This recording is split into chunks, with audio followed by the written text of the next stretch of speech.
Couple points I want to make before we really get into stuff tonight. Point number one: did you know that Harrison Ford is 80 years old? 80. Um, and that just stunned me. Not just because he's going to go be Indiana Jones when Indiana Jones the character is 70, which is still wild to me, but it really makes me think like the characters and the stories I praised and valued as a kid they're getting older. The properties are getting older. The people are getting older, and it made me very aware that for my generation, these are the people, and they will eventually pass on. I don't know the heroes of even my brother, who's less than a decade older than me. I don't know who his generation of heroes and idols are. And certainly anything past that I don't know. I'm just thinking about that today. Other thing I'm thinking about today.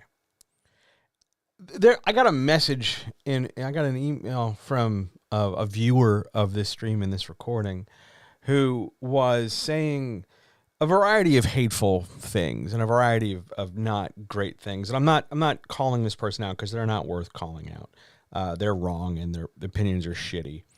But I just want you to know that if you're out there and you feel like you don't have a place to belong, or you don't know yet entirely who you are, or you feel like it's always in flux, or you feel like as a member of a marginalized community you don't fit anywhere, you fit here.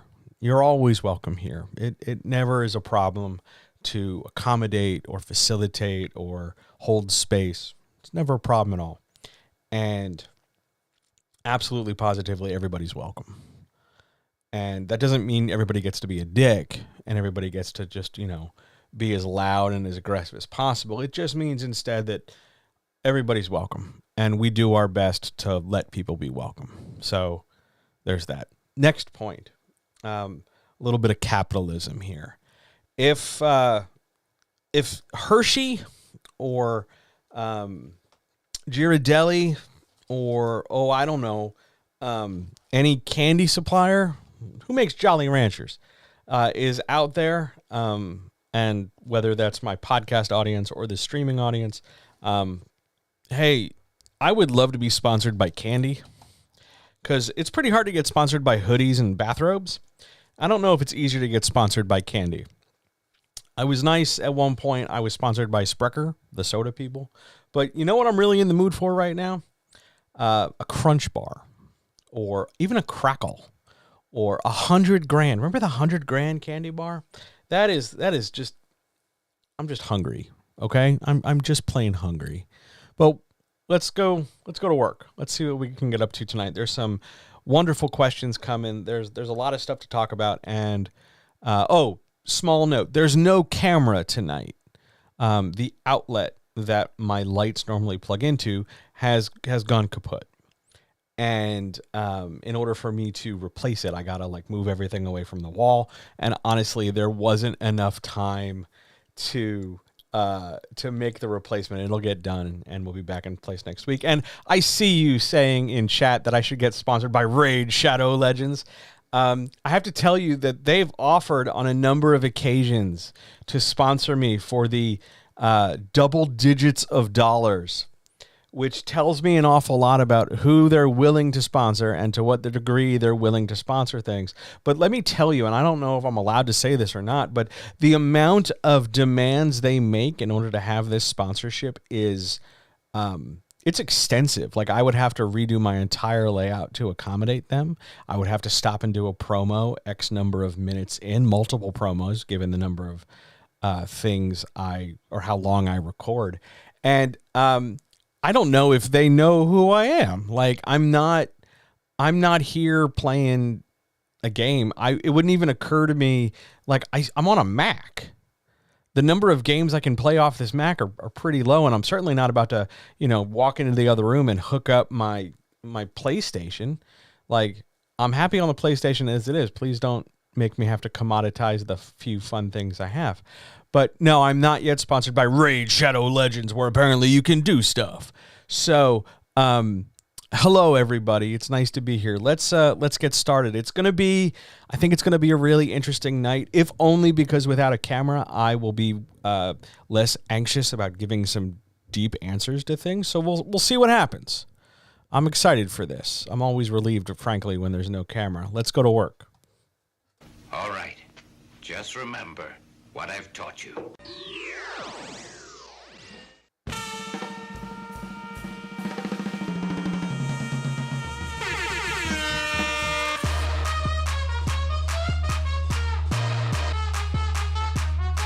What the fuck is that?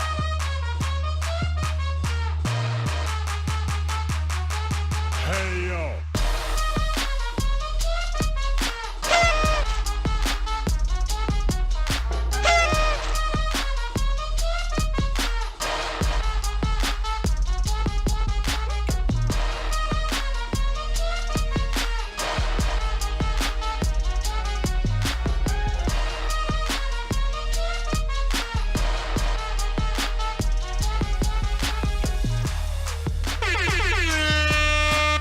Let's go while we're young. So here we are, and I forgot to turn off my camera thing. So give me 1 second while I click a link, and poof, bang, we're done. So let me center this over here like it's magic. Hi, everybody. Thanks for being here. It's wonderful to see you. If this is the first time, by the way, you've ever heard me, because I know there's a couple people and you're new. It is. Why is that still playing? Thank you. It's wonderful to have you here. I do hope you consider hanging around. My name is John. It is my job to help you write better. Hi. Normally, I'm over on the left side of your screen in a little bubble, but I don't have lights, so the camera is just going to like pick up this strange, vague, like true crime silhouette of me, and that's not really going to make a great impression. So I thought instead, rather than fuss with a camera in the dark, I thought we could just hang out and talk like the old days. So next week, back to a camera. If you're wondering what I look like, go later, watch more videos because I'm in them. But for now, hi, just you, me, and the dulcet tones of my voice. And I got to tell you, I'm in a pretty good mood. It was really nice, warm, and sunny here, and I hope wherever you are, it was also a pleasant day for you as well. Shall we do the regular intro? Guys, gals, non-binary pals, friends, writers, makers, doers, dreamers, planners, plotters, dancers, enthusiasts, shakers, Quakers, Mennonites, anybody who's ever, rode across the desert on a horse with no name, anybody who's ever thought to themselves, God, there's somebody I'd like to whoop their ass, anybody who's ever enjoyed a good chicken sandwich, people who know the appropriate amount of barbecue sauce to put on barbecued foods, pirates, mercenaries, the good kind, not the bad kind, chocolate enthusiasts, people who enjoy a good sale on candy, the lonely, the dispossessed, the average, the mediocre, the extraordinary, the people who aren't sure who they are, but they're trying all the same, everybody who's ever tried their absolute best, anybody who's ever wondered if they're ever going to get done the things they swear they keep starting, anybody who's ever been afraid, and most importantly, the comrades. Welcome to the Writers Chat for February the 15th. It was suggested that I put the date somewhere on the opening screen. That's not a bad idea. I'm going to start doing that for the next chat, I think. Sounds like a good plan. Let's do it. This is the Writers Chat. Of course, if you're new, here's what this is. I'm going to answer questions. I've got 13 questions collected from all corners of social media, Twitter, I think I have 2 from Instagram, some from Discord, and a lot of them emailed into the website johnhelpsyouwritebetter.com, and as well as the questions of those people in chat, both on YouTube and Twitch. Say hi, YouTube. Say hi, Twitch. It's good to see you. And whatever other questions we can think of at the time. Just a note, I'm supposed to say this just because this is not like your mom's chat. I don't know. That's a thing I was told to say by somebody who wanted me to say something. Basically, I'm going to tell you the good and the bad of things. I'm not really interested in partially doing it or giving you just the same retread advice, I have no interest in doing that whatsoever. I've been doing this job, not so much the streaming, but the helping people write better for 22 years, more than 22 years, more than half my life. And it is my absolute joy and pleasure to do so. So I'm not going to sugarcoat things. I want to make things as accessible to you as possible. I want you to succeed. I believe in you. You matter to me. And I want to see you. I want your book on my shelf there, and I'm going to help you do everything in my power to help make that happen. With that all said, let's jump onto that first question, shall we? Question number 1. Look how seamless it is without me having to deal with a camera. Question number 1. Is it wrong to be confused and frustrated by the publishing industry? And the answer very simply is no. It is not wrong, and you are not bad, and you are not broken or mistaken or in some kind of, minority position where everybody else gets it and you don't. It is absolutely positively okay to be completely and entirely 1,000,000,000% confused and frustrated by the publishing industry. And I'm talking both traditional and self-publishing at this point. I'm talking traditional in terms of the hurry up and wait of submission windows and hearing back and querying and rejections and toggling and balancing all those things, along with hearing back feedback from an editor or a publisher or cover design. But I'm also talking self-publishing, about the people, trying to get, build together a team of people to help you get this book off the ground, the long stretches of not knowing if the marketing is clicking, the frustration just in marketing. And even before we even get to publishing, just the act of writing itself and its constant retread of mediocre at best writing advice from people who swear they've been successful and people who are raking in gobs of money, preying on those people who need legitimate help but are convinced that the only way to get help is to spend thousands of dollars on shitty people who fucking lie to you all the time. I'm not interested in doing any of that. I'm interested in helping you without any of that pretense and without nearly as many hoops to jump through. Maybe a hoop in the form of be kind and good to other people. But beyond that, I'm not here to confuse and frustrate. I'm here to simplify. I'm here to organize. I'm here to assist and empower. And I think that's the better way to go. But if you're out there looking at publishing, looking at finishing, looking at querying, look at selling your book yourself, thinking about Amazon and keywords and hashtags and Kindle Unlimited and God knows whatever else, and it's just seeming like it's so much and there's too much, you're absolutely right. It's designed to be confusing and it's designed to be frustrating because that's one of the ways the gatekeepers gatekeep. They don't necessarily want you to succeed easily and smoothly because they don't want to pay out. They don't want you to do well. They want you to do well enough to keep going, but not well enough to get complacent and quit. It's a rigged game, and I'm hoping to show you how the dice are filed off. But it's not wrong to be confused and frustrated by it. It's capitalism. We're all screwed by it. Let's go get that next question. Question number 2. How do you write a protagonist whose mistakes cause harm without the audience hating them for it? All right, look, we're going to talk a little bit of character theory right now. But there's an assumption baked into this question that we have to address first, and I'm not getting away from it without answering it. There is an assumption that your protagonist both has to be good and perfect, and that if they make a mistake, if they do less than perfect, less than flawless, the audience, for whatever reason, will immediately hate them, not dislike them, not be confused, not be frustrated, not be shocked. We're going straight for the hate. And that's just not true. Neither of those things are true. If your protagonist does things in the story and those things the character accomplishes, whatever they might be, cause harm somewhere in the story to other characters, to themselves, to the environment around them, to things and factors and characters and people and places we don't yet know because it's setting up something for down the road, well, that's okay. That's really positively and truly okay. It's not the end of the world if your protagonist isn't mega super all the time perfect and special. It's really okay The audience is not going to immediately hate them because of a mistake. Now, don't confuse hate. Let's make sure we define our internet savviest term. We're not talking like hate is a synonym for dislike. Because it's okay if the audience dislikes an action or a decision a character makes. That's fine. They're not going to throw the book across the room. They're going to stay invested and see what happens. They're not, I mean, yeah, sure, there's some portion of the population who at the first sign of this book is going different than how I expect, I'm going to yeet this book into the sun. But you can't say that's true of every single reader, nor should you think that. They're not, but I'm not talking about like, oh, I if I were this character, I wouldn't have done that. I would have done this thing. That's not what we're talking about. We're talking about this idea that, oh my God, the character stepped some toe out of line or had to do something because the story led them there. The character had to do something and now I hate them. No, like, I get it. It's an anxiety. It's a worry. It's a concern.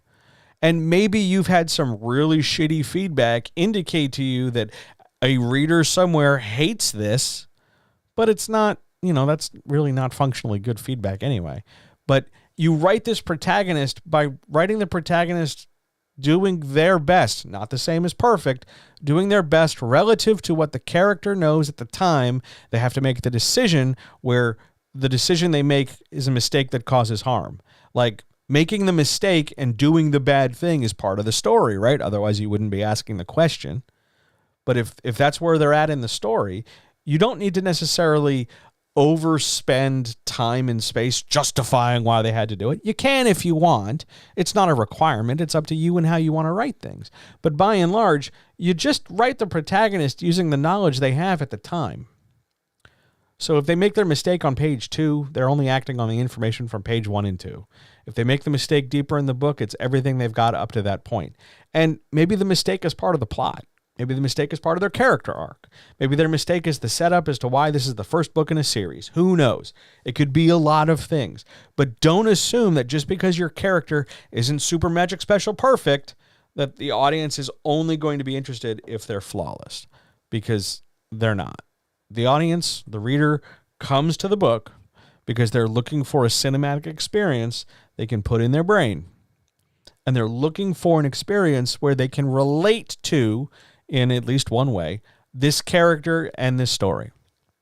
Find those relationships. Find how you're building a bridge to your reader. Whether it's, I just make this character makes them laugh, or this character does cool shit and it just looks cool, or whether this character has a deeply personal thing that maybe a reader has experienced in their life as well, or something else in some other dimension I can't think of off the top of my head. But build those bridges between your character and the reader. And when your character really, steps in it and messes up, they're not going to hate them. They're going to follow along and sympathize and feel bad and feel good and feel whatever it is you're trying to get them to feel. Don't overthink the nature of your character in trying to tell your story. It's a great question. Thank you so much for asking it. On we go to question 3. Question 3. Related to the last question, how do you write the mistakes and the faults and the problems that characters have, like traits and consequences? I forgot a parenthesis. Oh no. Like traits or consequences without the reader disconnecting from the story. Again, we've got that same sort of impression underlying everything, that your character has to be perfect and their flaws need to be either minimal or simple. But just as a cautionary note, the simpler your flaw is as a character, the more the reader's going to wonder why they haven't resolved it. And if you just say, well, I have this flaw, I have flaw X, whatever it is, and you beat the drum on flaw X over and over and over again without really detailing the ramifications, like, let me think of one. I miss my second grade teacher. Let's just say that's the flaw. And over and over and over, your character is always thinking and saying something in the ballpark of, I miss my second grade teacher, without ever like showing how the character reacts and interacts to the rest of the world. Then you're not really developing the mistake, fault, and problem. Because if you're going to put something in there, if you're going to create this situation for the character, you have to develop it. You got to do something with it. It's not enough just to say they missed their second grade teacher. Oh, boo-hoo. It's, I miss my second grade teacher, and this is the profound effect this has had on my life. Now that I sit here and think about it, I'm not sure I remember my second grade teacher. I remember my first grade teacher. I remember my third grade teacher. But that's beside the point. The fact is that the reader's disconnection from the story is not because the mistake or fault or problem exists. The reader disconnects from the story when the story, for all its mistakes and successes and bits and pieces, when the story ceases to be relatable, ceases to be organized, ceases to be engaging, that's where the reader checks out. It's not just because, oh my God, there's a problem on page 10. That's a thing a reader can invest in. I wonder how they're going to solve this problem. I wonder how they're going to deal with these things. That's what we want. We want the messiness. We want that story. We want to see these characters go through adversity, develop, change, risk, gain, and overcome and resolve things. We want to see that. That's what we're here for. We're not just here to watch a video game cutscene of a character like doing max damage all the time and one-shotting all the bosses. Like that's engaging once. Like to make a video game analogy, it's really cool that there are all these different videos on YouTube that talk about how you can do max damage and one-shot everything. But after a while, like, what's the point? We're not speedrunning. We're not trying to get through this book as fast as possible. We're not trying to just hurry along because it sucks, so who cares about the numbers? We're trying to do this in a way where it's an experience and it stays with you, and you say to yourself, God, this book is so good. And it's good not because they're trying to like breeze over or gloss over things, but you're crafting mistakes and faults and problems that not only exist in the world, but you show the ramifications, you show their impact. You show the fingerprints of it. Like, character has flaw X. They missed their second grade teacher. So what does that missing do for the rest of their life? Are they unable to commit to their long-term partner? Are they emotionally bottlenecked? Are they having rage issues? Are they lonely? Are they out trolling bars looking for, women who vaguely look like their second grade teacher? Are they, fighting crime wearing like a mask that says second grade on it? Like, what are they doing because of this mistake, fault, or problem? That's what keeps the reader connected, not disconnected. If you want to disconnect them, you just say, well, I missed my second grade teacher, and then never bring it up again. You write it and you develop it. You do something with it. You don't just say they have it. It's like, oh, I have 10 fingers. Okay, but if my story has nothing to do with my necessity for 10 fingers, or a challenge to, it'd be great if I had 12. If the fingers don't factor into anything, it's a waste of an opportunity. It's a waste of a situation. Make it matter. Also, reduce the number of them. If they matter, 6 things mattering becomes a lot to juggle. Why not 3? Why not 2? 1 can be a little bit too thin, sure, but you don't need 15 to demonstrate that, I'm such a good writer. You don't want to clutter. You don't want to trip over everything. Why not less than 5? Why not less than 6? Pick a number greater than 1 and less than, 12, and develop accordingly. It doesn't always have to be this big mega laundry list of things, because that, again, our goal is relatability, not just the simple solution of a problem. It's not just let's do this high damage or do this cool stuff. That's great in the short term for a simpler story. But by and large, the older your audience, the older you're aiming, they're looking for that complexity. They're looking for that relatability. And mistakes and faults and problems, like traits and consequences, those are things your reader has. So they're looking to connect via those traits, consequences, mistakes, faults, and problems, not disconnect. So pick a few, make them matter to the character in ways that they would matter to the reader. And the reader will stay right there engaged. Great question. Oh my God, I changed the graphic. Are there any questions from anybody in chat? Any question about anything?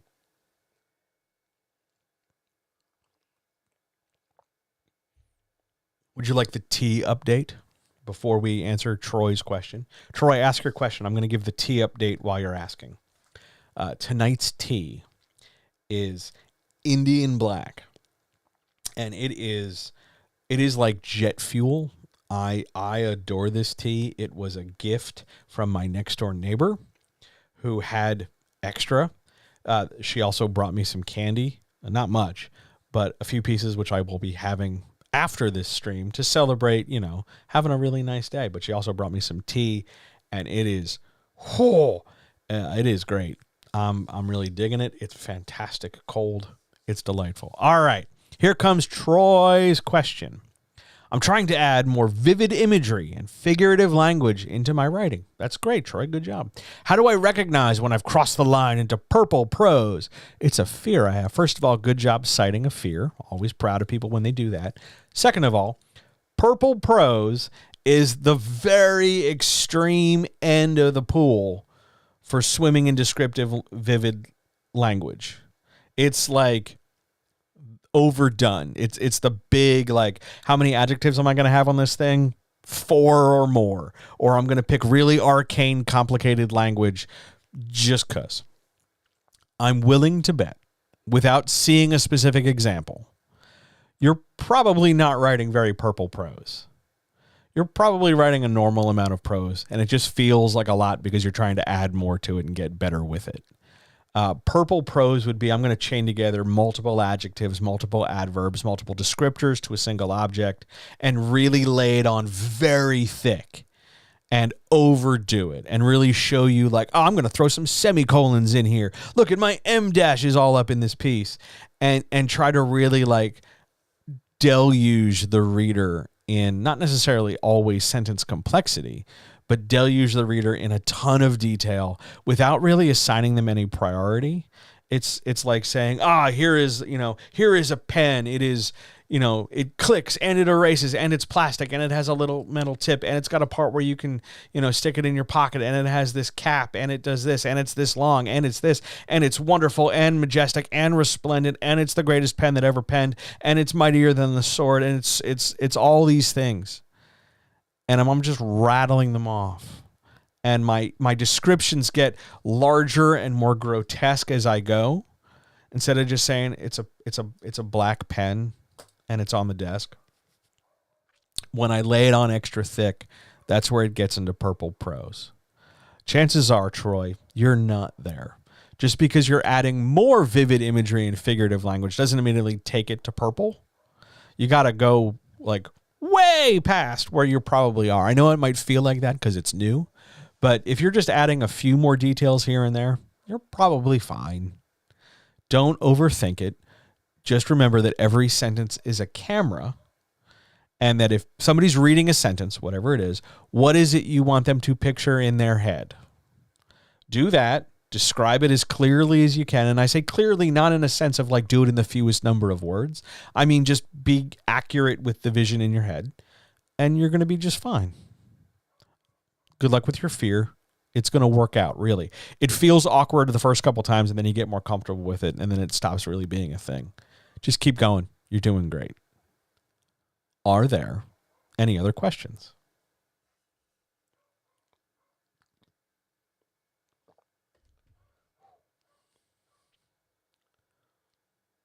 Else we will march on. All right, on we go. Question number 4. Question number 4. Is a freelance editor more important than a beta reader? You're welcome, Troy. Is a freelance editor more important than a beta reader? Okay. Let's talk. Let's hit that elephant in this room. I used to be, for a very long time, a freelance editor, not a coach. When I made the jump to include coaching and I was an editor and a coach, I would tell you in a heartbeat, I was more important than a beta reader because I drove this job primarily on the size of my ego and my skill. And I had a huge chip and I saw everybody else as competition. And I didn't really care about the concept or the term or it was more for me about the recognition and the identity. I'm better than your beta reader, not the fact that I'm an editor is important. It was just John's better than your beta reader. And that in the long term is a terrible strategy. When I transitioned and shifted into being a coach who for his clients as part of coaching edits, which is what I do now, I'm not a beta reader. I'm more than a beta reader, but I don't mean to make the beta reader's role smaller. It's just that I do more than a beta reader does. I'm not necessarily more important anymore. Both are important, but I do think that if we're just talking freelance editor, the distinction between editor and beta reader definitely needs to be clearer, because a lot of people tend to use their beta readers as editors. And I don't know if you know this. That's sort of like gathering your 6 friends who come and hang out at the house and, cook out on Sunday and having them like remodel your bathroom. Sure, they might mostly be okay at it. Some of them might even be general contractors and quite skilled at it. But by and large, you might be getting your neighbor from up the street who still thinks that crypto is a great idea. And you're going to hand them a hammer and say, here, get in my house and do things. A freelance editor is more important than a beta reader when it comes time to have the manuscript, edited. But the beta reader will be more important than the editor when it's time to get that very necessary feedback in terms of how the reader engages with the story. They are not more important than each other. They are equally important, but at different stages in the process. And too many people muddle them all together. My beta reader will do my editing. Well, you're lazy and cheap and a coward. You're just doing a shitty job on purpose because you're afraid of actually like putting your money where your mouth is and shelling out for your work and really having somebody stand up and help you be better at it. You're going to farm it out to people who you don't necessarily have to pay, who will give you a subjective opinion based on the fact that they like you to some degree. So you're going to get soft feedback, which is going to lead to a weaker product, which is going to ultimately burn you out in terms of response. Because when the readership goes out into the world and sees your book, you're counting on the fact that, your best friend Barbara's opinion is somehow going to make up for the fact that you don't know how to fucking use a semicolon. But that's up to you. That's your choice. A freelance editor is not more important than a beta reader. They're just two different positions. I'm going to tell you what is more important than both those things. A good organized story and a good coach who knows how to help you get where you want to go, able to juggle multiple forms of editing, multiple forms of organization, multiple forms of story development, will outshine both of these things. I'm a better coach than I am an editor now, and I was a damn good editor. And I know this not because I'm just happier doing this, although that's significant. It's because an editor is still limited with the tools they can use. An editor can flag and tell you what's wrong. A beta reader can tell you that things don't feel quite right. It's a coach and maybe even a developmental editor who can get in there and go, okay, other people are saying this stuff doesn't feel right. Here's why. You need the why, and then transition the why into a how. This doesn't feel right. Here's why, and here's how you fix it so that it matches the thought in your head better. That's what's more important than the reader or editor here. But sadly, that wasn't the question. It's a great question. I was plenty contentious about it. It's a good one. Let's go do the next one. Question number 5. Why do I dislike starting first chapters with geographical and contextual exposition? Let's stop there, and then we'll do the second half. The second half, by the way, is don't we have a responsibility to inform the reader where the story is happening? Okay, let's unpack that first part first. I don't like when a chapter starts with geographical and contextual exposition, which is a very fancy way of saying, here's the land, here's the weather, this is what season it is, this is what's going on. I refer to that as the traffic and weather report. I don't like starting first chapters with that. I don't really like starting many chapters with that because no matter what, eventually you have to make that shift into action or into character or into something more important than the fact that it's the 4th day of the month and it's 2 weeks before the spring festival. Like you've got to make that jump away from the big, broad, static description and get into something that the reader can picture and the reader can understand because you've given them some material to do the understanding with. If you just go, it's sunny. Okay. And I'm drawn to the next sentence, but I'm kind of ticked that we only stopped there. It's sunny. Okay, so what? It's sunny and it's the 4th day of the season. Okay, I'm still waiting for the story to pick up here. Geographical and contextual exposition for whatever it is, however much you write, be it a sentence, a paragraph, a page, a chapter, whatever, is a lot of setup. And eventually you got to get past that setup and get us into something. Anything, a dialogue beat, an action beat, an emotional beat, an investigatory beat, something, so that the reader has something to connect to. Because if you're just going to give them these backdrop situations of the weather and the trees and the history and the continent and the land and the 400 years of the kingdom, yawn, stretch. Eventually, it's going to wonder, well, what am I supposed to do with this information now that you're telling me? Get to that doing, and you have all the time and space in and around it to fill in the gaps with geographical and contextual exposition. Now, here's the second half of this question. Don't we have a responsibility to inform the reader where the story is happening? Yes, you do. I think responsibility is a loaded word. I think it's a pretentious word looking to bait me into something. But yeah, your job is to inform the reader where the story is happening. How many words, how long is it going to take you to do that, though? Honestly, sincerely. I'm not trying to get you to do this in the shortest, fewest number of words possible. I'm not trying to turn this into a Zen koan or a haiku or something. I'm just saying that, okay, once you tell me where the story is happening, don't you have to tell me what the story is? The responsibility is to do more than just inform them where it's happening. That's like the first thing. But the second, third, fourth, fifth, 20th, 75th, 85th things are just as important and just as material. And your responsibility lies more there than anywhere else. What is the story? I don't really do I need to care that it's sunny? If the entire story is going to take place inside a castle? Or it's on a spaceship, so why do I care about what the weather on some planet is? Get me to the story. Develop the story. And all the contextual, geographical, cartological information is nice, but secondary. Don't get bogged down in setting up everything and then thinking that, well, I set that all up in the early chapters. It's a constant evolution, a constant progression of setups and payoffs, developments and moving onward, over and over, piece by piece. You're constantly going to be picking up, resetting the scene, and moving things along. Things might persist. We're always in the forest. We're always in the dungeon. We're always on the spaceship.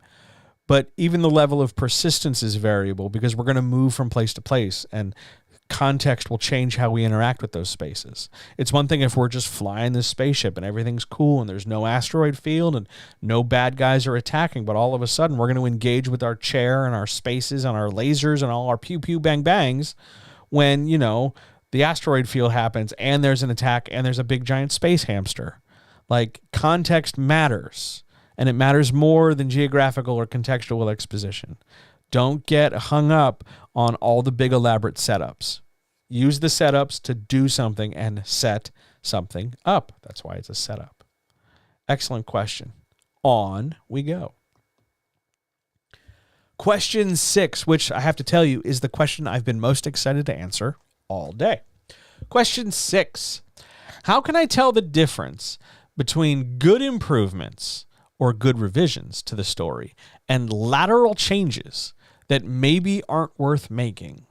When do I know, or when do I know if I'm making a good change? All right, let's break these things down.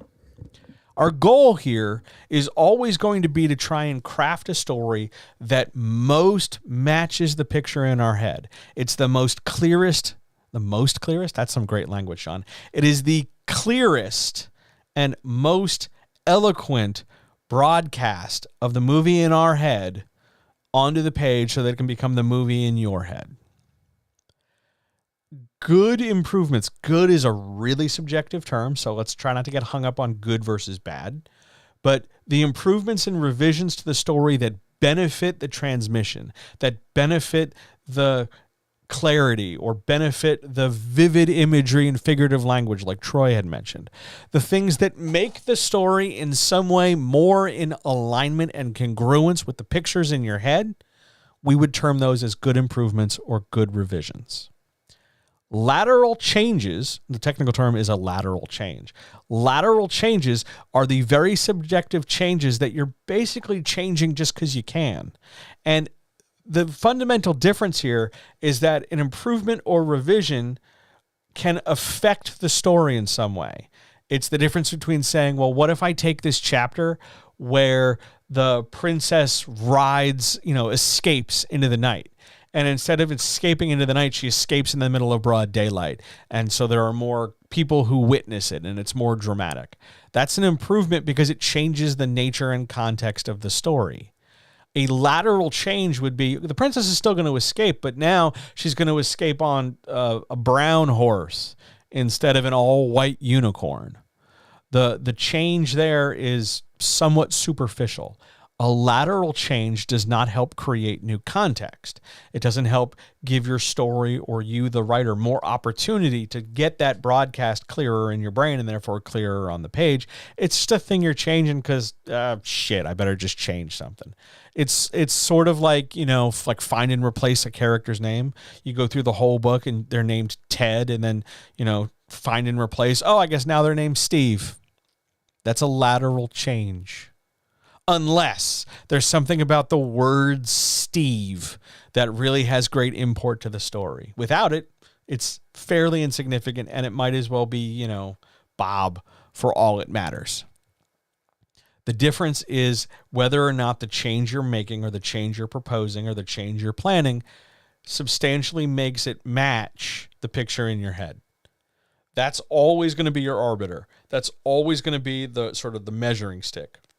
Now, if you're thinking about this and going, yeah, John, I'm just not sure what the picture in my head is first before I make these changes.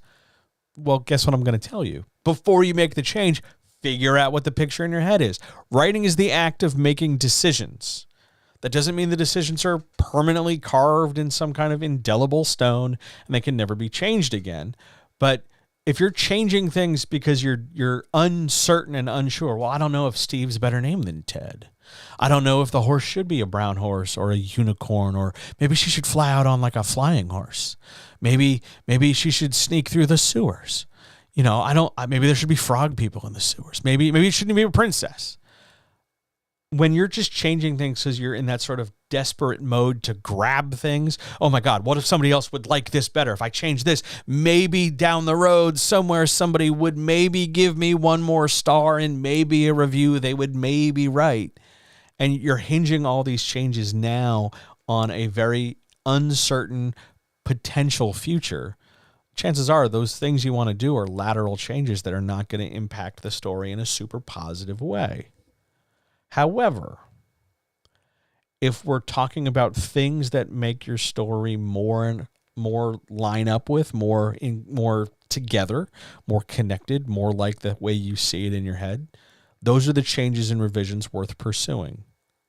Whether or not they're good, making air quotes, good comes down to A, how you write it, because you might just have a great clear picture in your head, but suck at getting it across, so you got to write it a couple times. That's normal. That's fine. But the difference between a good change and a lateral one is whether or not it matches what's in your head, which means job number one, figure out what the story is in your head. You can always change it later. I mean, right up until the day you decide to publish the thing or query the thing, and even then you can still get to change stuff. Right up until the point it gets into a publication, right up to the point where you submit it for print or proof or whatever, you can make all the changes you want. So you're not ever locked in permanently. Even the stuff you love, even those darlings you're unwilling or hesitant to trim or pare out, you can always change them. Always. Every time. That's how you tell the difference between a good improvement and a lateral change. What a great question. I'm going to go to the next. Are there more questions from chat? Anybody who's there? Any question? If you're new, and I know there's new people here, if you're new, hi. Feel free to ask whatever you want about anything.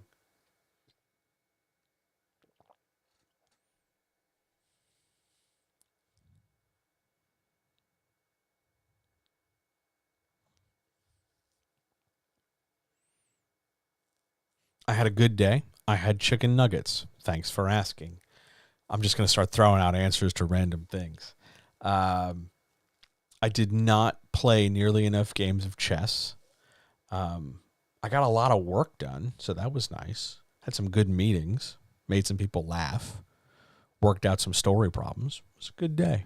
was a damn fine day, and I hope your day, wherever you are doing whatever you're doing, I hope your day was good as well. Questions?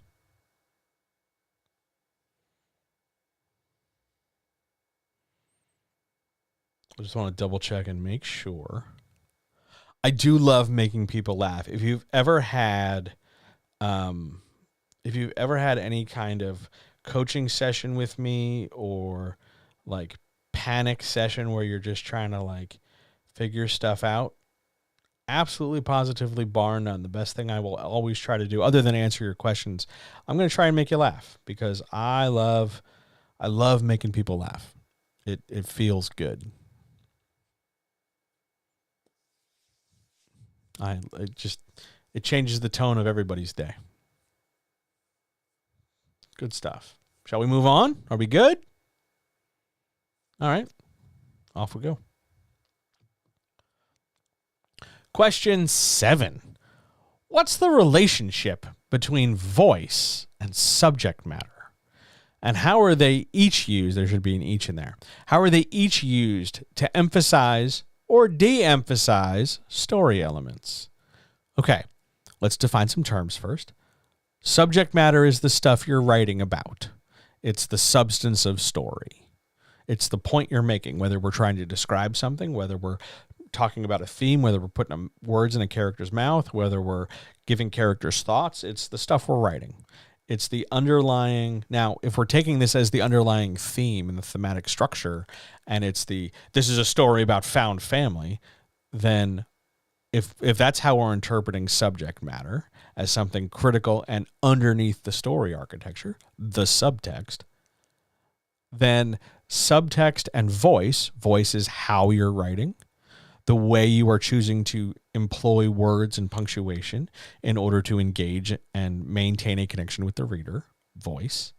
If we're talking about voice and subtext, then we can use voice and subtext to, since one is what we're talking about and one is how we're talking, we can use our decisions, we can use our word choice, we can use our subtext as a lens and a filter to choose what to emphasize or what not to emphasize. If we're telling the story of found family or an underdog story, then we will pass some number of our story elements through the binary lens of, does this help make the underdog story better? Is this more about found family? Yes, no. And if it's a yes, we have the option to emphasize it and say a few more things about it. If it's a no, but we still need it in the story, we de-emphasize it. We mention it once and we move along. Or we mention it fewer times, because it isn't always automatically once. We mention it fewer times than if we were to promote it. If we're using subject matter just as the substance of our words, the language we're using and the stuff we're doing with it, then voice is the way we broadcast it. If I'm speaking to you now, I'm both using my audio voice, but I'm also using my narrative voice and my authorial decision-making voice, because I'm choosing the words I'm communicating to you. And the subject matter is me answering this question. How I choose to accomplish the goal of my subject matter depends on my voice. And I use my voice both as a audio medium tool, but also in terms of my decision making, to pick and choose the things I want to say in order to make my point clearly. Normally, the relationship between voice and subject matter, or voice and subtext, is one facilitates the other. Because here's your theme or here's your subtext, your voice is going to put a spotlight to it. Make it clear, make its absence clear. Promote a thing as positive, promote a thing as negative, make something known, make something unknown. Talk about how bad the bad guy is because they kicked a puppy. Talk about how good grandma is because she made you brownies. Talk about the reason why this status quo has to change. Talk about why the hero is the one to change it. Those two tools work together very, very nicely. And story should not just be a chain of sentences that describe objects. Here is a couch. Here is a chair. Here is a room in this house. Here is a house. It's on a street. It's on a block. It's in a city. It's in a state. It's in a country. It's on a continent, etc., etc., etc. It shouldn't just be a presentation of statements of fact. Stories should look to connect to a reader and look to evoke feeling from them based on the context you create and the movie you put in their head. Voice and subtext are the tools you use to do that evocation, to draw, to educe from them this material.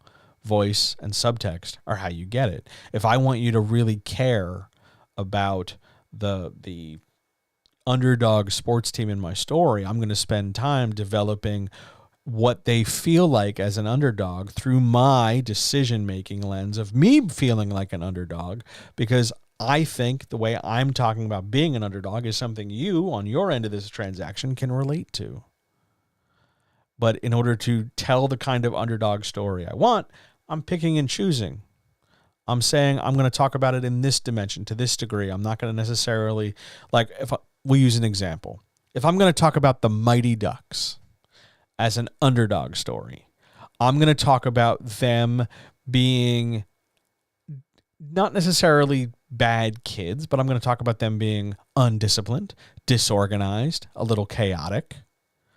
And then I'm going to talk about them, rallying and getting better and building up what they need to do and training. I'm going to emphasize those things because that better assists the development of my narrative. You can be an underdog, but if you're pure of heart and earnest and invested, you can accomplish great things. You have to believe in yourself. What I'm going to de-emphasize is the inherent middle-class privilege of the Mighty Ducks.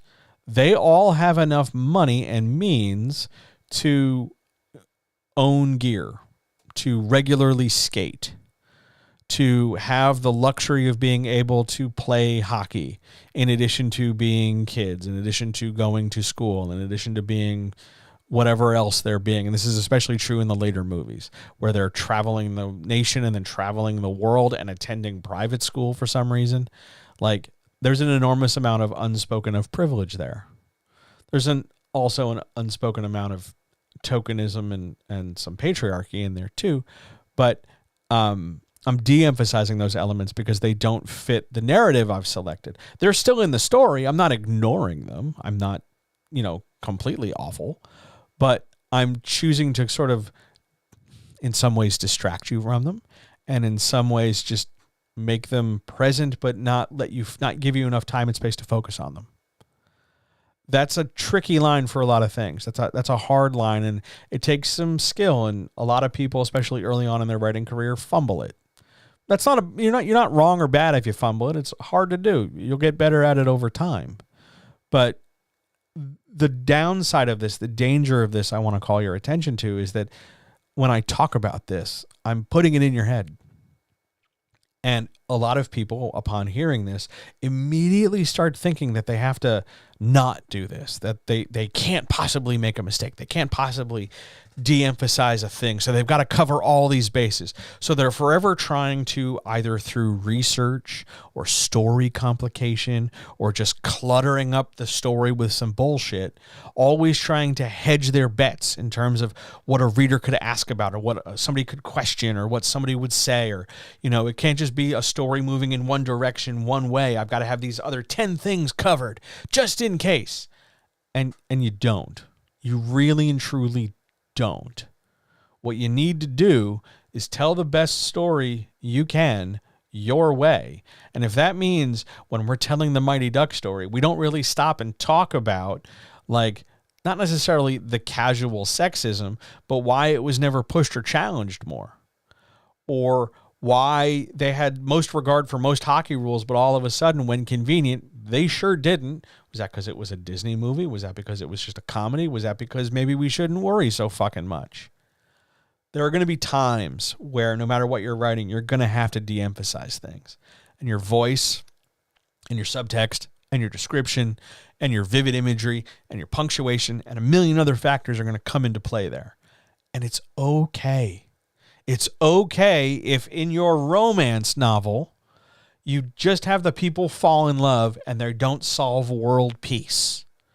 Or, in your fantasy novel, if it's just about this small group of heroes who go on a quest together and then they fight the bad thing, and then they win, but you never get around to explaining like why 300 years prior some character did a thing, or why you never explain why this stone is this color or something. You can't possibly paralyze your story trying to handle and address all the things, because otherwise you'll never finish. It's okay to emphasize and de-emphasize through voice, through subtext, through description, through decision making, in order to get the story out of your head and onto the page. Totally fine. Amazing question. On to the next. Question 8. What's the worst decision an unpublished author can make? I struggled with this one. I got to tell you, I really struggled with this because I had a very quick answer. I had a very simple, straightforward, shoot from the hip answer. The worst decision an unpublished author can make is to never publish. But then I thought about it. See, because it's an easy answer. It's easy to say the worst decision somebody unpublished can make is to never publish. But that assumes that everybody who writes wants to publish.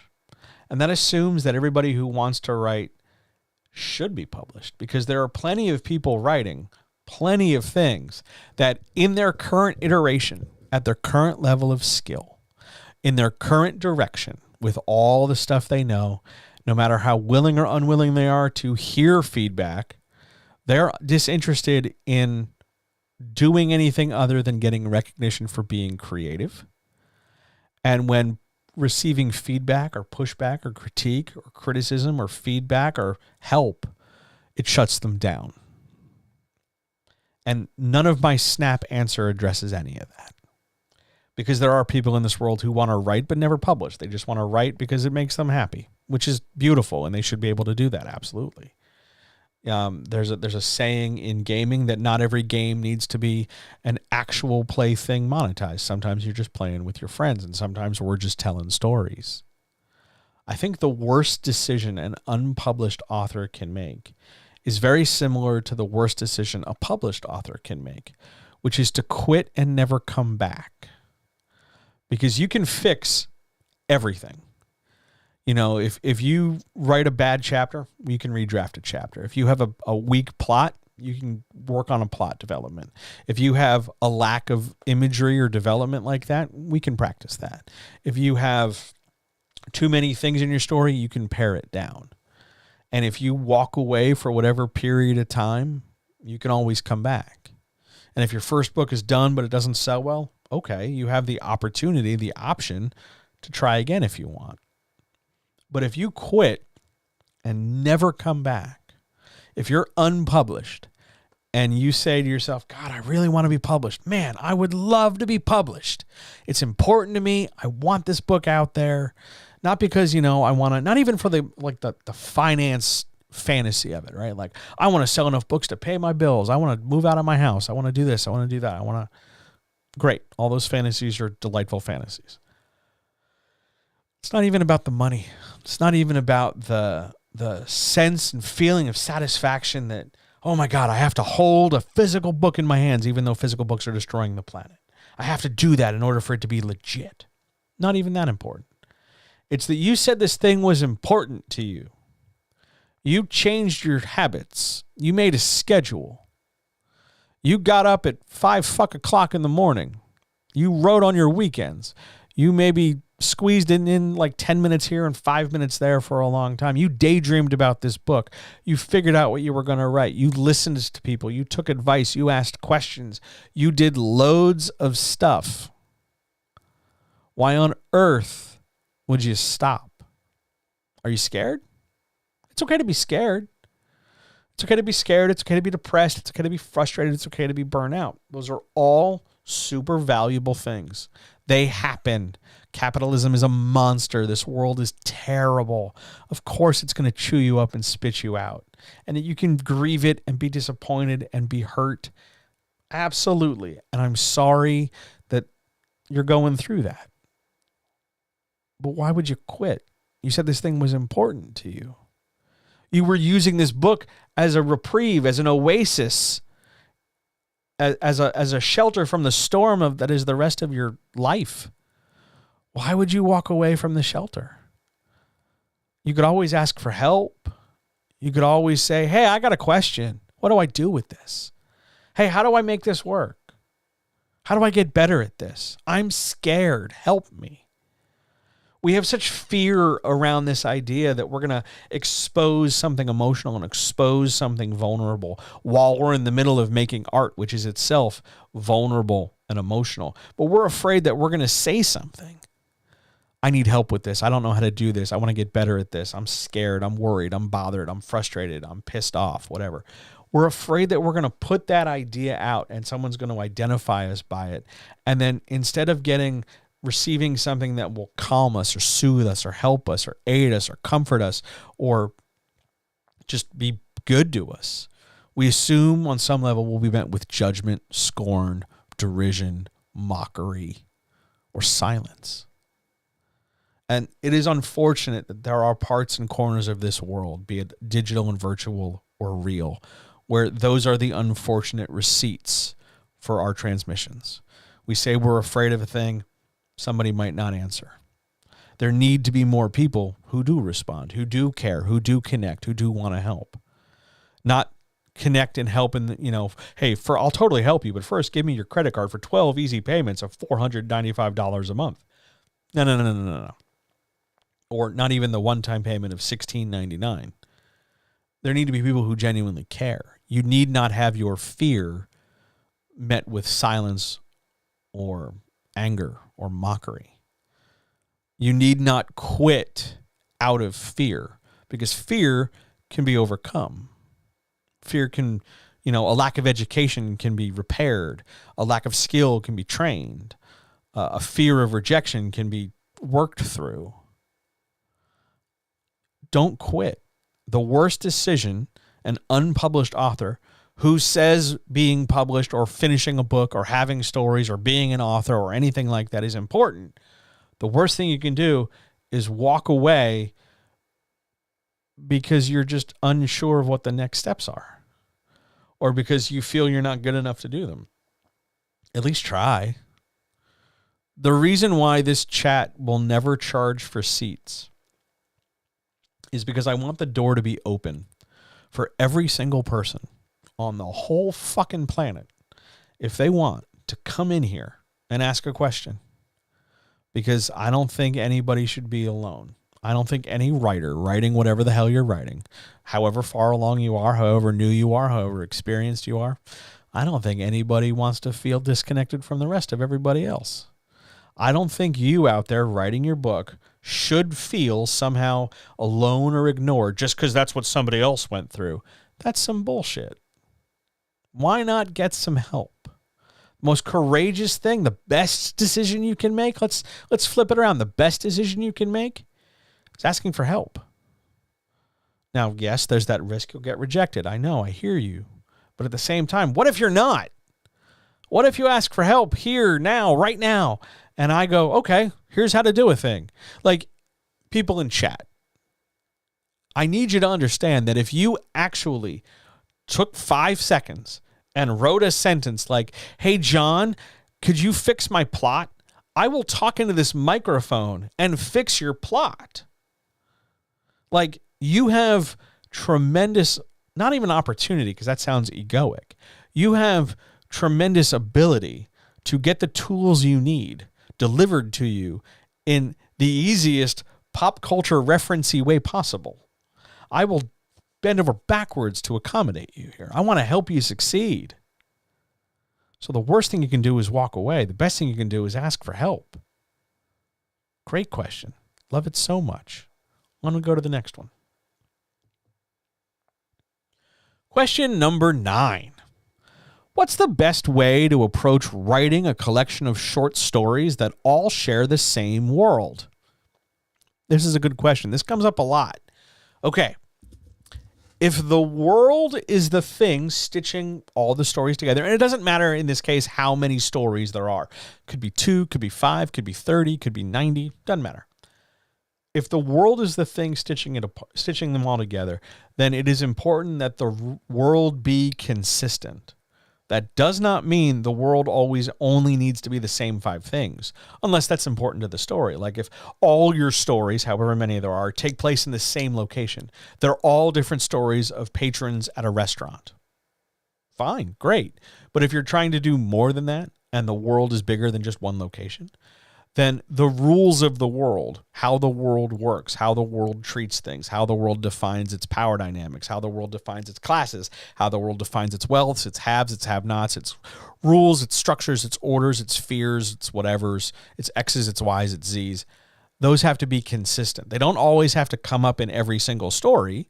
Some do, because, you know, your world probably shares consistent gravity or physics or air or sky or ground or something like that. But there's going to be some things that come into one story and come out of the other. Your goal should be so that by the time I'm done reading this collection of stories, however many there are, I can take pieces from each and go, this is the world of the stories. You don't count, unlike a single novel where there's just one story telling me everything I need to know about the world. You're using a collection of stories, however big, however small, whatever, to give me enough pieces so that by the time I'm done, I've been informed about the world. So write your story one at a time as though it's the only story, and make sure that the world elements or the impression the world gives, or both, carry over from story to story. That's how you write it. Whether you're writing one thing, 5 things, however many things.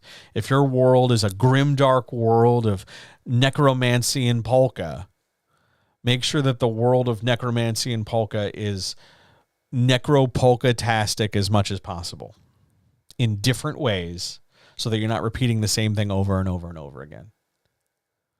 Great question. Love that question. Love that question so much. Next question. Oh my God. Are there any questions from anybody? And I see more people came in, so hello, it's good to see you. Are there any more questions from anybody here in chat? As I chug more tea.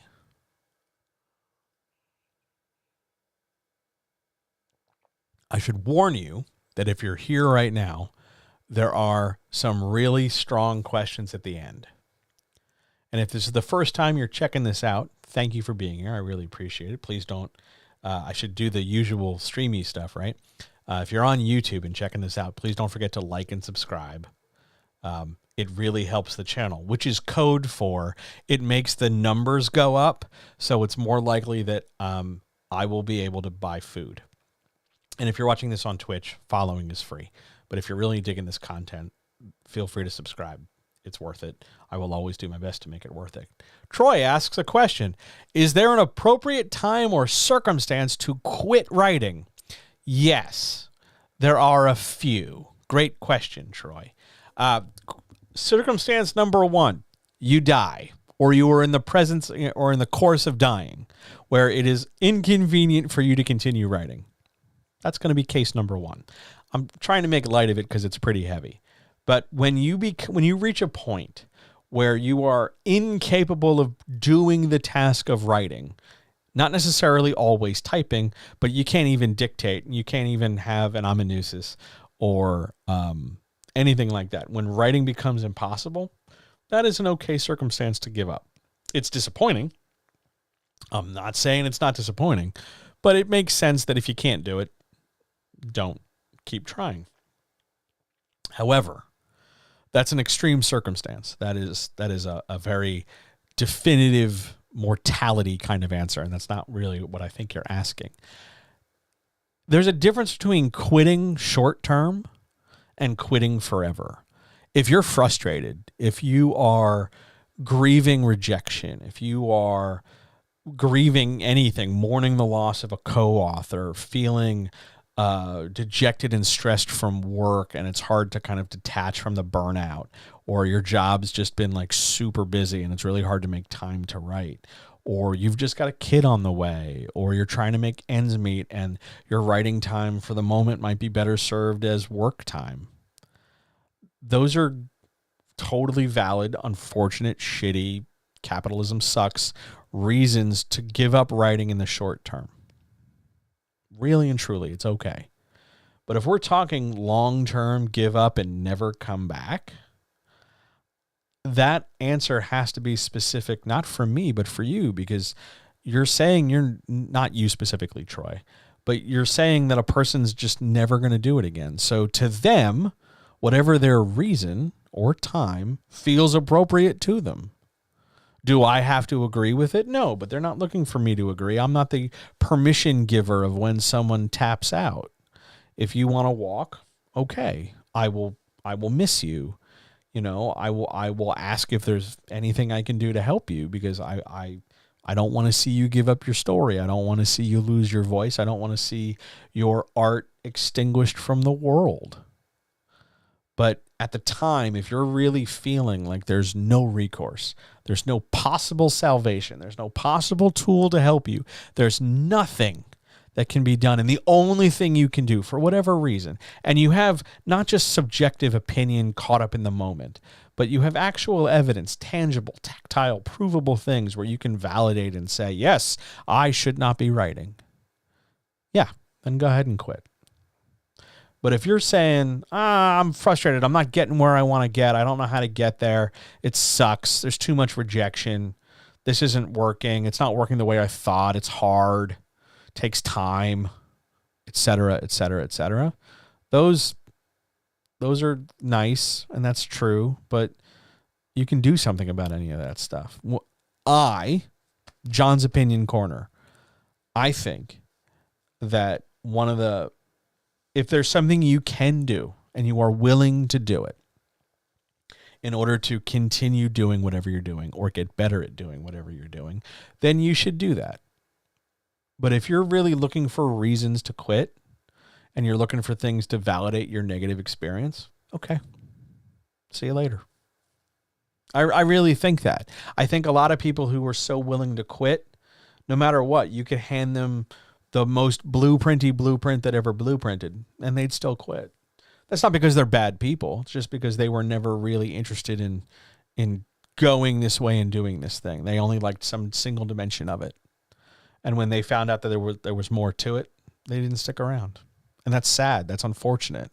That's a function of poor information, not they're being poorly informed, that they weren't told in advance and made clear to them that, hey, I see you hooking up with this one facet, but please know that there's multiple facets. That's a failing on the community's job in that case. But by and large, I tend to want to think about people who quit writing on an individual case-by-case basis. It's hard to make generalizations because everybody's different and everybody's reasons for both doing it or not doing it are different. It's a great question. I will be thinking about it for sure. If I come up with a better answer, I'll let you know, Troy. Great question. Are there any others? That is a really good question. Wow.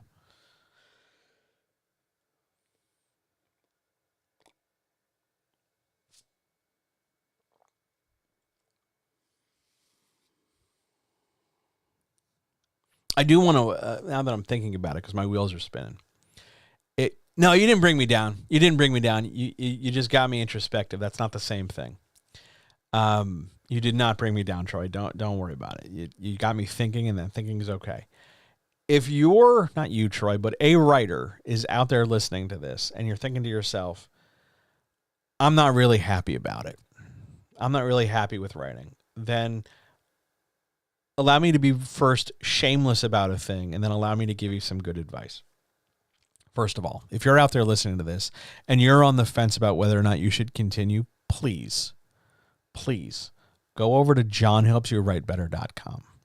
Book a free appointment. Have a conversation with me. And just let's just talk. Let's just talk it through, okay? I'd be super happy to do that. Doesn't cost you a thing, just takes a couple minutes. I'd be happy to talk. Be my pleasure. Okay? But let me give you a piece of advice, and I'm somebody, I'll tell you this, and if you're a longtime chat person or you've been with me in loads of different spaces, you've probably heard some of this before, but some of you are new, and you've maybe not known this. I'm somebody who is constantly paralyzed with fear. Great oceans and mountains of fear. I could be doing this, but I'm afraid because maybe somebody won't like it. I could be doing that. I notoriously undercharge. Like, did you know I undercharge by like a whole decimal place on everything? It shouldn't be, $69 for a chapter. It should be easily twice that. It should be, hundreds of dollars, thousands of dollars. I sell a PDF at payhip.com for $9 or $7? And it should be like $39. I don't have any big courses. I don't charge big giant things because I'm afraid to. I'm afraid that my advice, although sincere, is less functional, less useful, less good than somebody who has, a Sony fancy camera and a big studio light and runs up a credit card debt because I don't have any credit cards. And, they have all this big stuff and they have this huge newsletter following and this huge Twitter account. And they're constantly, white lady dancing to hip hop music. And they're throwing these big celebrity events and they're really pushing everything on socials. And they use words like crush it and 10x their productivity. I don't do any of that because I'm scared. I'm afraid of what would happen. I'm afraid fundamentally that if I were to do that the people who have supported me this far would disappear. I'd price them out. And I would be unable to find new people. And the tenuous hold I have on things like my home and my health would slip away. And I've convinced myself of this, dug in deep, locked it in my head. And it is terrifying in that way that when you get scared, it feels like someone is massaging your finger, you're massaging your stomach at very high speed, that sort of nervous, quailing feeling. I'm an expert in this field. I have more experience than my 3 biggest competitors combined. I will tell you with no ego, well, a little bit of ego, but no mistake, if I'm having a good day and I'm talking into this mic, there's not a soul on this planet who can touch me in this field. I've been doing this half my life. I know what I'm doing. Why would I be so scared? Why would I spend so much time thinking about quitting, thinking about what it means to quit? Because I've been there. I've been there. I've been somebody who's like, oh, look what that other person's doing. Wow, they're making that much money a month, a week, a weekend, a Facebook training. I made air quotes. Wow, what did I do this week? Oh, I made $10. Sweet. They made how many thousands? Hundreds? 10? Wow, okay. Oh, they just got a brand deal? What did I do? I bought gum. I stole a bagel. Ooh.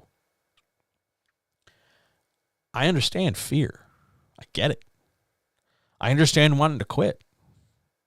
I get it. But why don't I? I got all these things arrayed against me. I got all this fear. I got all these doubts. I got all these problems. I could quit. I could go get a job. I could go somewhere where I don't know, wear a name badge and tuck my shirt in and answer to some boss. I could do it. Don't laugh. I could do it. Not for very long. I'm still me, but I could do it, right? Why don't I? Because I still have something to contribute. I still want to do this more than I don't want to do this. And I'm willing, over time, to get better at what I do, to make new graphics, to talk more into this mic, to put out more stuff. Yeah, I don't know the first goddamn thing about marketing. I know the theory. I'm great for marketing a book that isn't mine. But when it comes to me, I got to punch that fear in the face. It's hard. It's scary. Now, why do I say this as I watch my viewer count plummet as it just did? Why? Because I don't think the other people will.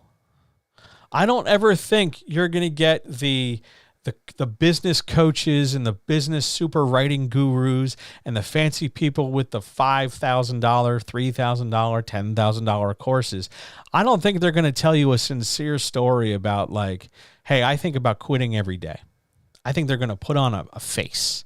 I think they're going to put on a facade. I think they're going to sell you the same 6 tired, dull, repeated information nuggets over and over and over again And they're not interested in connecting with you. They're interested in connecting with your bank account. I want you to succeed. I want you to succeed to the same degree. So that's why I don't quit. I'm hoping, praying that some of that gets through to somebody out there listening to this and that they know they're not alone.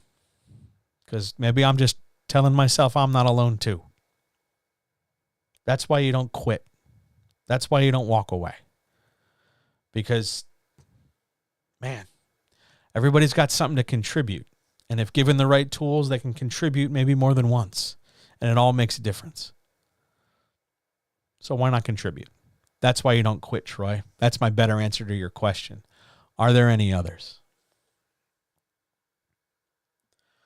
I'd get there I know I would get there in the end. It just took me a minute. By the way, I try not to worry about the viewer count too much, although lately it's been a real thing for me. But we're working on it. We're developing. We're nearly to double digits on the regular. Oh, it's my pleasure. Thank you so much for listening. I really appreciate it. Don't forget to like and subscribe. It really helps the channel. I apparently don't say that enough for the algorithm's taste. Shall we move on? Oh, I got to click the right button. There we go. Question 10. Is it wrong to emulate successful authors? No-ish would be my answer. No, kinda. First of all, it depends on what we're saying success is and what we're saying emulation is. Because I don't know if you know this, there are some authors who are shitty people. They're bigoted, they're transphobic, they're Nazis, they're cruel, they're homophobes, they're violent.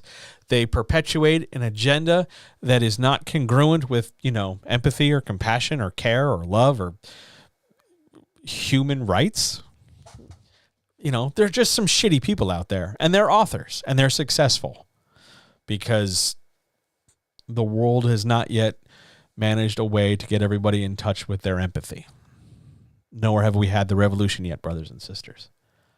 So some authors are not worth emulating. Yes, their successes might make them seem like, oh my God, that's what I want. Give me that person's money. Sure, I get that. But at the same time, that person is a terrible person. And you can't emulate their money without emulating their behavior. So how are you defining this success? Find the thing that you like. And if it's just the money, well, we're going to have a conversation about what authors get paid and how some of the authors that we consider successful now are successful now because they were successful before. And now their wealth and privilege, and sometimes their whiteness, protects them and insulates them from real problems. So they're still successful, but on the back of something else. If you're talking about more than their income, and you're talking about more than their sales or more than their newsletter size or more than their Twitter followers or something, it is not wrong to emulate those traits that got them to that position without their ideology. Like the successful authors who you say, I want to do what they do in terms of like they constantly communicate with their audience, or they regularly put out a book, or they have cool cover designs. Those qualities, those single things that contribute to their success but are not built out of their ideology. You can be a Nazi and have any number of qualities to your book covers because you didn't make the book cover. Somebody made a book cover for a Nazi. So if you just like their book covers, go talk to their cover person. Find out who it is. It's not that hard. Go ask the media department of their publisher. So it's not necessarily wrong to emulate a successful author, but it is very important. It is crucial and critical to figure out how you're defining that success and what of that author's practice, rather than their personality or their thinking or their ideology that you're trying to emulate. Because if you're just going to be like them, just as a broad picture, you will not find their success coming your way, because their success is theirs, for good or for ill.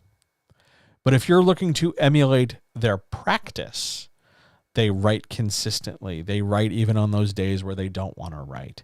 They plan out a story and they outline a certain way. They organize this, they do that.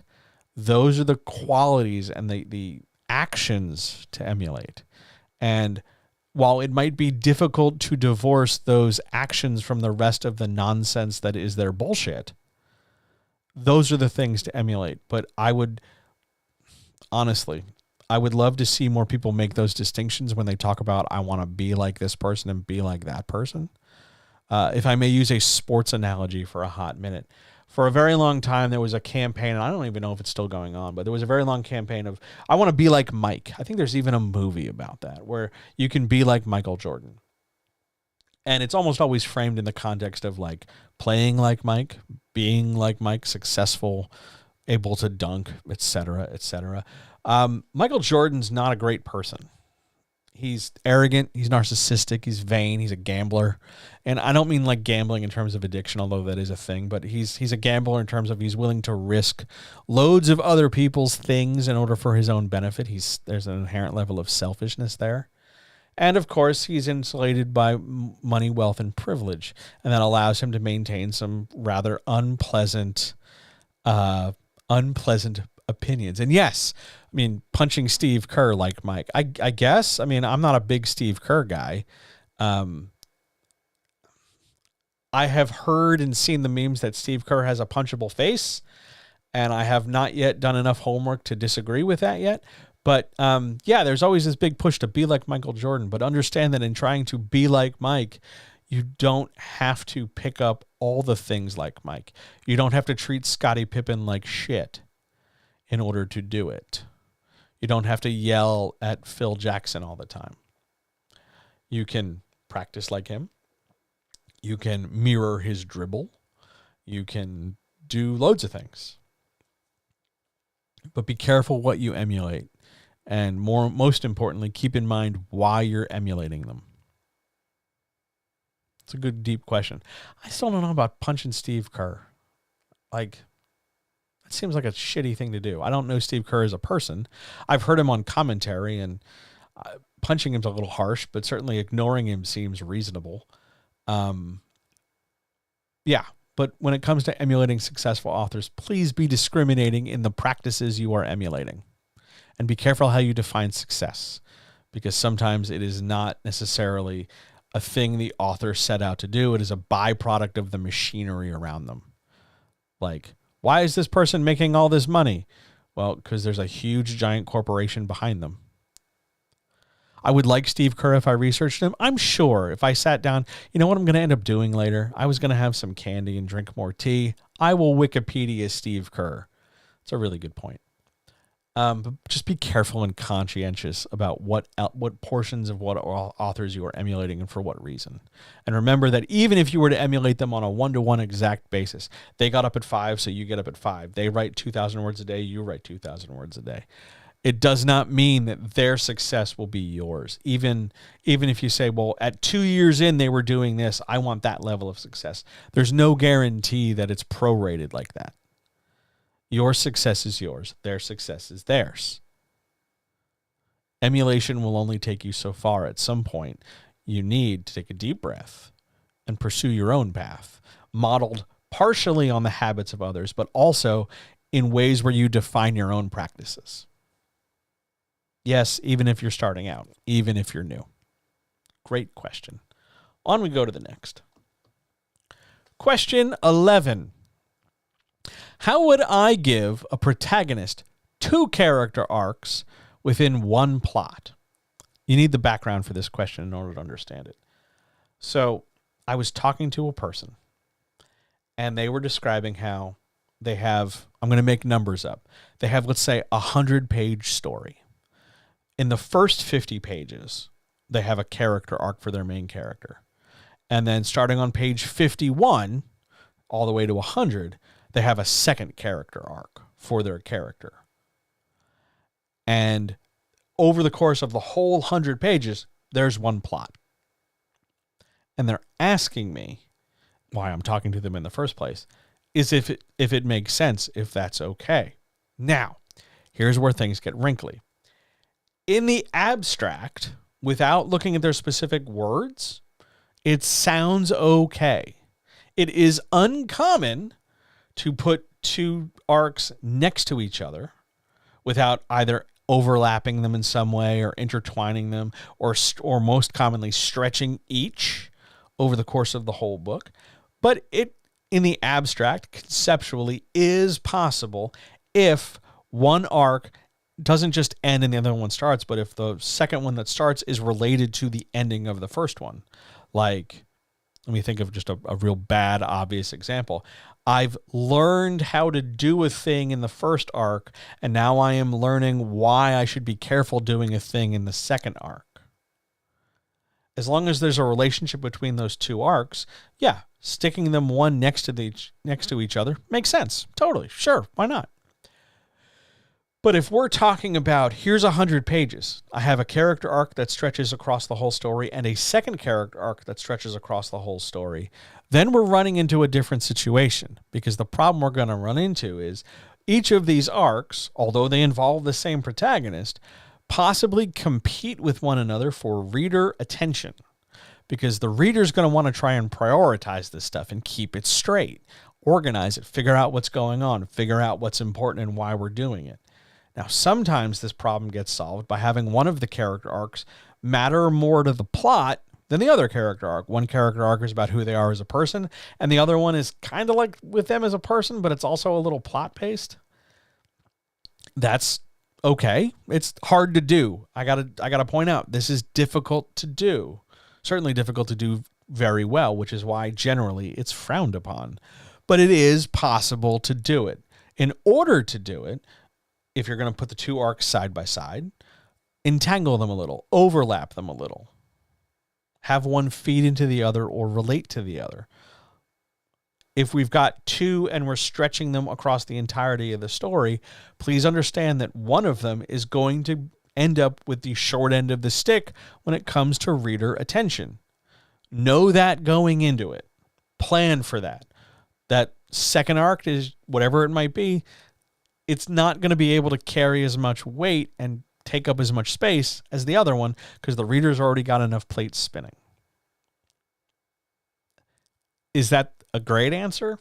No, because John's opinion corner, I think two character arcs is doing your character a disservice. How many transformations and how much growth do you want your character to do in one plot? If your character is doing all this transforming in each distinct way, because it's every arc is different from each other. So arc number 1 and arc number 2 are, although happening to the same person, two very different things. It's very hard to have one set of events transform a character in 3 ways. They change because of the plot, they change because of character arc number 1, and they change because of character arc number 2, and have each of these 3 ways be different from the other ways. That's a lot. And those changes better be substantial. One of those changes better not be, oh my God, they changed their hair color. That's not an arc. That's one of those lateral changes we talked about. So if you're going to do it, it's hard. I would advise against it. One arc and one plot is plenty. Have more plots. You don't always need an arc to match the number of plots. I have 2 arcs. I need 2 plots. Or vice versa. I have 2 plots. I need 2 arcs. No, it's not a one-to-one relationship. One character arc should be enough. Pick one. Turn the other into a plot point. Tangle the 2 together better. It's going to help you in the long term more. But yeah, if you want to do the 2, give them a reason to connect to one another. It'll make it easier. On we go to the next. Question 12. We are definitely drinking tea for question 12. What can I do to have more faith that people will want to read my work? Yeah, I need more tea for this because this is going to get deep like one of those heavy-duty questions. Here we go. Here's my question to you, and I know it's not great practice to answer a question with a question, but why are you writing? I'm not saying that in an effort to dissuade you from writing. I'm asking you, why are you writing? Because there has to be, at the core of that answer, to some degree, be it 1% or 10% or all of it, there has to be some faith that you have a reason to produce the work in the first place. Not get read. We're going to handle the readers in a minute. We're going to talk about you, the writer, first, okay? Why are you writing what you're writing? Now, maybe your answer is capitalistic and commercial. I want to sell a book. Maybe your answer is validation based. I want to feel legit like a real writer. Maybe your answer is, in the 6th grade, my English teacher was a real pain in my ass and I want to stick it to her by writing a book out of spite. Maybe it's, I just want to try and see if I could do this thing. Maybe it's I made a deathbed promise to my great grandma and now it's time for the prophecy to come true. I don't know. But at some point in some way, there has to be a reason why you're doing the thing you're doing. And that reason, especially when you're trying to make this what's called an outbound thing, like you're going to make a book for other people to read, hopefully purchase and read, because capitalism, but you're planning this not just to write it and like put it in a box and leave it alone. You're doing this with the intention of giving it to others. If that's any part of your goal, to any degree, no matter how we publish it or whatever. But if your goal is to get this thing out so other people can consume it, there is at some level an assumption that after some amount of time, with some amount of work, in some amount of ways, somebody's going to want to read it. It has to be baked in at some level. Because if you're doing all this work, and it's different than being unsure if people will like it, but the assumption that somebody out there, the world's full of like 8 billion people. So if we take you out of the equation, it's 7,999,999,999 people, not counting you. Maybe we take off 1 or 2 more people for your family members because they're biased. Like that's still 7.9 billion people. Statistically, mathematically, somebody out there has to like your work. You've got to know that going in, because otherwise, why are you doing as much as you're doing to the degree you're doing it? If the question was just, how do I get more faith in myself? I would tell you, well, here's my therapist's name and number. You should book an appointment, because that's the question I've been working on for years with him. But if the question here is, how do I have more faith that people will want to read my work? We have to go look at your work. I see your question about chapter organization. We're going to get there in a hot second. You have to know, I'm coming back to question 12. You have to know that you've done the best job possible that you could do. Now, maybe it took you time. Maybe it took you 6 weeks. Maybe it took you a year. Maybe it took you 2 years. Maybe it took you 5 years. Maybe it took you 20. Who knows? There is no correct or right amount of time. Now, part of that's influenced by things like how often did you write in the first place?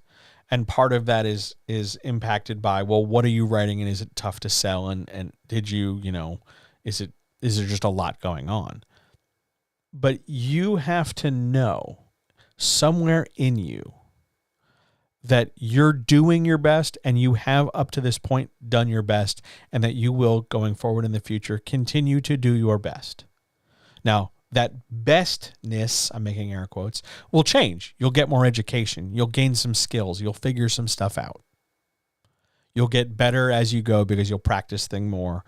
No matter, just like any other skill, the more you practice, the better you'll get, because you'll develop muscle memory and strength and skill. Great. As long as you are always doing your best and you are confident to some degree that statistically, out of 7.9 billion people, somebody somewhere is going to be interested in what you're producing, that's enough, at least to start. It is okay while you're writing to like what you're writing. It's okay when you're finished to like what you have written. It is okay to struggle in revising your stuff down to get it into a publishable format or a publishable size or shape or whatever. It's okay to struggle with that stuff. You know you did your best. Even if you've got to cut some darlings out of your book, even if you've got to hack this thing down, even if you've got to rewrite a thing, did you do your best? From that honest integrity, from that purposefulness, from that intention, somebody somewhere will vibe with it. And you just have to count on that. I know in this world, especially in social media, it can be really almost stupid and laughable to feel like somebody out there is going to vibe with you, because social media is designed to disconnect us, disassociate us, scatter us, put up walls, all while telling us it's bringing us together. But people out there will like your work if you've done your best and you talk about it in a way that seems relatable to them. Remember, a reader isn't just looking for cool shit on page one. A reader is looking for an experience that affects them, that stirs emotion, that develops ideas, that is a presentation that they can vibe with. This is a book about an underdog hockey team, and it's people who struggle and overcome obstacles. I'm a person who struggles and overcomes obstacles. Maybe I'll check this book out. Find those points and bridges of relationship between you and your work and the reader, and people will want to read it. To steal a line from a movie that makes me cry about playing catch with your dad, if you build it, people will show the fuck up to your cornfield. You just have to build it. And over time, by continuing to do your best, people out there will find it, provided you tell them. If you don't tell them, how are they going to know? How are they going to know? In doing your best, in talking about it, your faith in a want for a readership or growing a community will happen. It'll take time. And it's a risk. There's a chance that you'll say, hey, come check my shit out. And no one will. That's a risk. But if you keep doing it, you keep doing it in more and more places in different ways, so you're not just saying the same thing to the same people who have heard it a million times, people will come. They'll show up. Keep trying. Don't quit. Let's answer this question in chat, and then we'll go on to 13. What are my thoughts on rearranged chapter organization, or when rearranged chapter organizations make certain aspects of a scene redundant? What are some ways to rescue a scene that has diminished in value? Ooh. Okay, there you go. Yes, sometimes shuffling chapters around will make some parts of scenes redundant or utterly unnecessary. In those cases, see if you can cut those parts of the scene.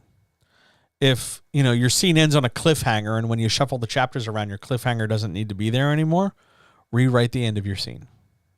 It's a little obvious to say that, but I think that's a good point to start from. If you're going to juggle things around and it changes the way scenes connect to one another, make sure you rebuild and repair those connections. That's one way to rescue a scene that's no longer clicking or working the way it was before. Make sure it connects from what's before it, and make sure it connects to what's ahead of it. That'll give it some value. However, if even after doing that, the scene doesn't necessarily accomplish anything new or help develop something pre-existing, you've got to question why the scene is there in the first place at all. Because if you're going to reorder, let's say you're going to shuffle your chapters around, it is possible that in building a better format for your story, some of these scenes, maybe even some of these chapters, become unnecessary. Because, if I move this chapter here and I put that chapter there, the point I'm trying to make is clear, and I don't need this other chapter where I say it a second time. Then just cut it. If you're looking specifically to try and rescue a scene, figure out what it is that has diminished. Why isn't this working? Why is this now no longer as essential as it was?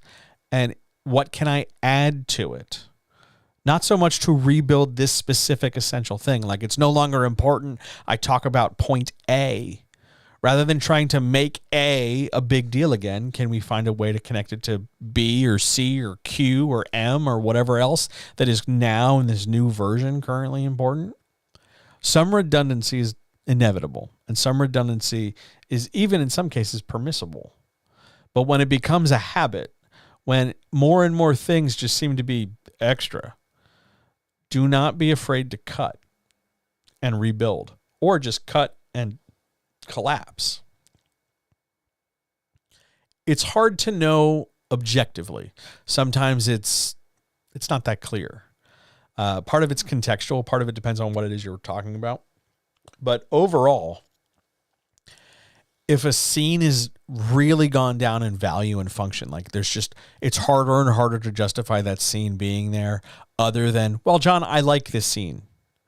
If that's the only reason the scene's staying in the book, my honest advice to you is to take that scene out, paste it into a separate file, print it out, and then have it on hand so that nobody can fuck with it ever again, and then cut it out of the manuscript, because you still have a copy. You can still appreciate it. It's over there. But it doesn't fit in your book anymore.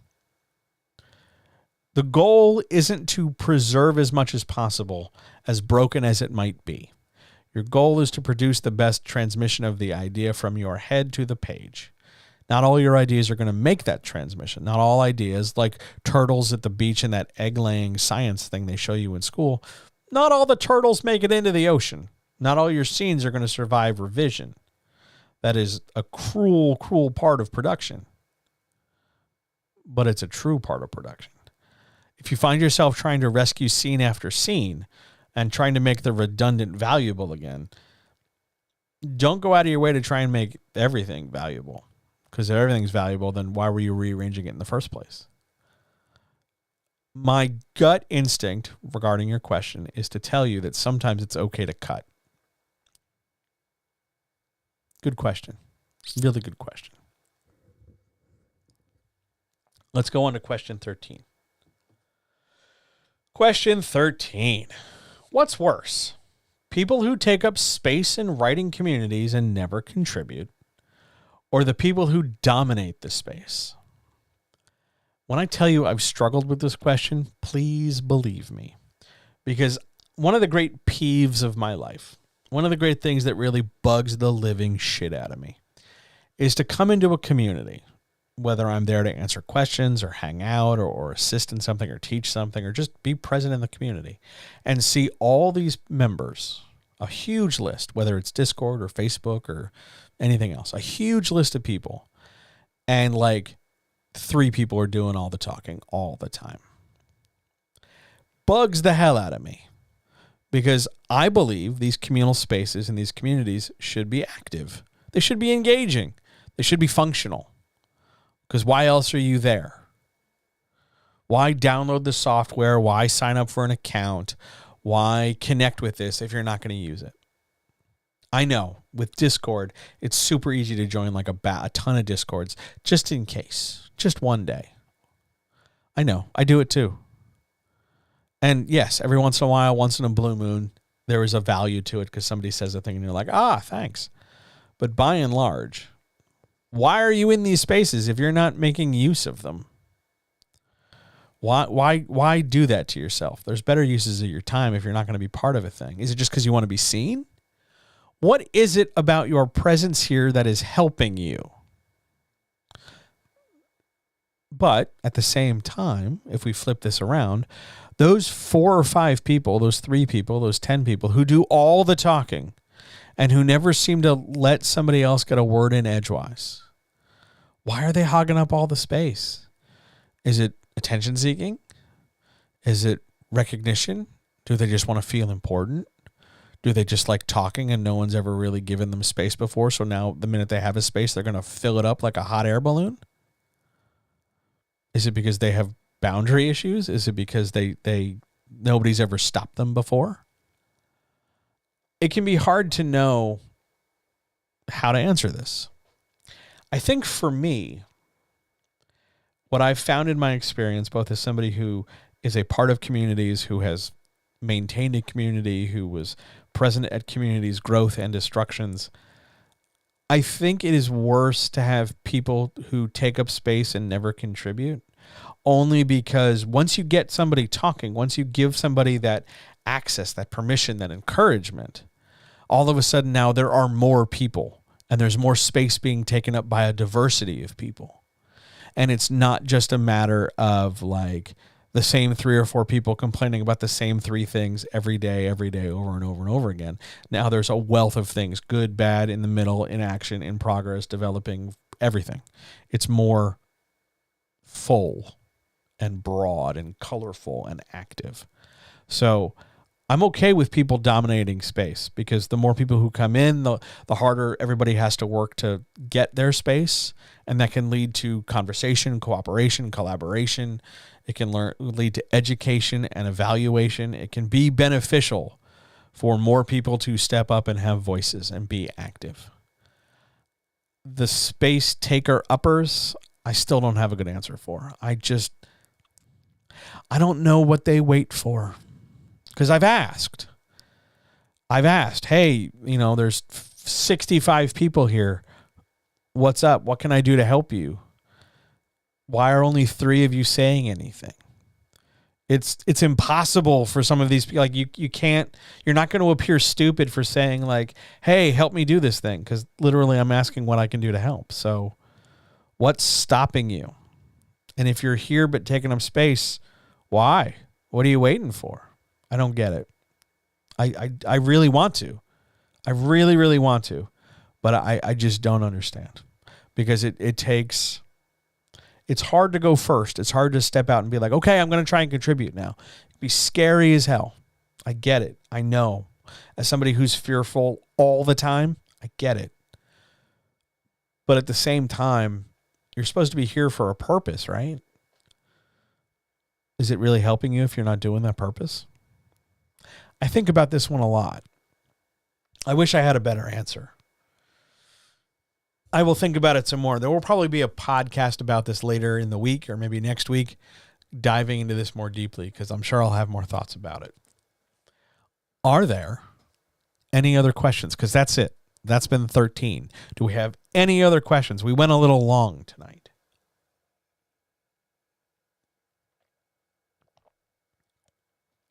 Any other questions, issues, etc. from anybody about anything?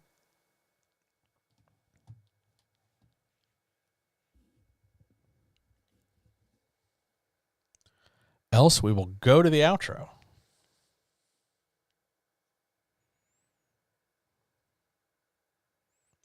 Let's outro. Let's get out of here before my voice totally goes.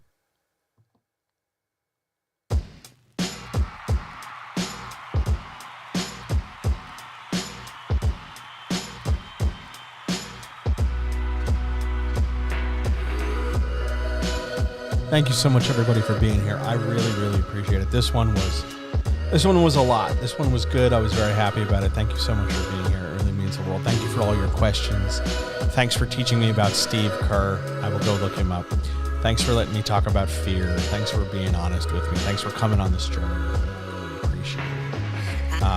The next time I'm here, by the way, I'm looking to do something maybe on the 20th of February. For more details, the best thing you can do is sign up for the newsletter. To get the newsletter, by the way, it's johnhelpsyouwritebetter.com. I'll make a more formal announcement for that in the newsletter. It will be out on Monday the 20th. Other than that, the next time I'll be right here in your ears doing this very same thing is next Wednesday, the 22nd of February, the last Wednesday of the month. Right here at 7 p.m. Eastern on Twitch and YouTube, streaming for you more questions and more answers and more things. It's my pleasure to be here. All power to all people. Thanks for everything you do. Please take care of yourselves. Please know that I love you. You are absolutely worth it. I would hate to see you quit. I want to see you succeed. Please let me know if there's anything I can do anytime. If you liked this, if this was good, if you enjoyed this and you want to see more like it, and you want to support this and keep this going, jump over to patreon.com/JohnHelpsYouWriteBetter for $2 a month, $2 a month. I guarantee you'll find something that'll really help. All right. That's it, everybody. Have a wonderful night. I'll talk to you soon. See ya.